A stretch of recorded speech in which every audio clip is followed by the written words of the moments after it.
who's looking to, get into M&A, I mean, that is just a feature set of the sector, I would say. And especially if you're looking to do it at volume in the same way that we do, the ability to kind of continue doing it day in and day out. I mean, you have to really love it. It's not something that, as I was kind of touching on earlier, everybody's an M&A advisor when the markets are strong, but, you have to be there willing to stay the course. And we've been doing it, 12-ish years in this particular business, so far, and we'll be doing it for 12 and 24 years to come. So I'd say that's the first thing. And then the second thing, on the kind of, empathy and understanding side of it, I mean, you are ultimately, at the scale that we're talking at here. So let's say, businesses valued between $0 and $250 million. Obviously, this becomes slightly, less relevant as you go up the scale and beyond that. But the type of people that we're dealing with, they may be selling their first business, they may be selling their fifth business, but they're typically, they haven't taken VC money. They are the founder. They may have taken a small seed round or something like that over time, but they are the principal,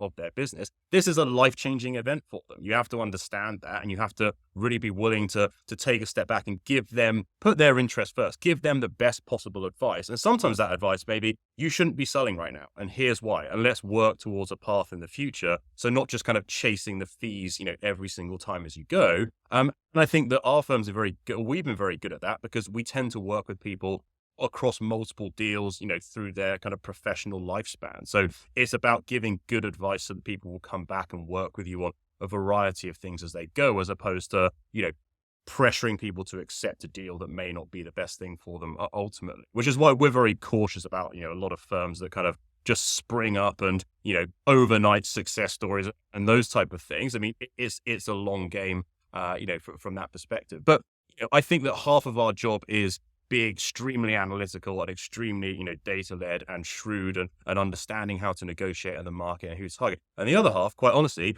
is being, a quasi-therapist to the founders that we work with, because it's a process you need to kind of guide and walk them through. And sometimes, you need to be able to, take a step back and be like, well, what is the best thing for this individual, for their business, and what they're trying to achieve in terms of life goals as well as professional goals. So I think that having those two kind of skill sets will lead people to be successful in M&A. If you don't have those two, I think that, you can do okay for a while, but ultimately longer term, it will become a struggle. And success rate, which, for us, we track success rate very heavily. Our success rate is about 94.1%. So that's a kind of one of our kind of core metrics in turn we look at. And ultimately it's because we think we are in the business of giving good advice to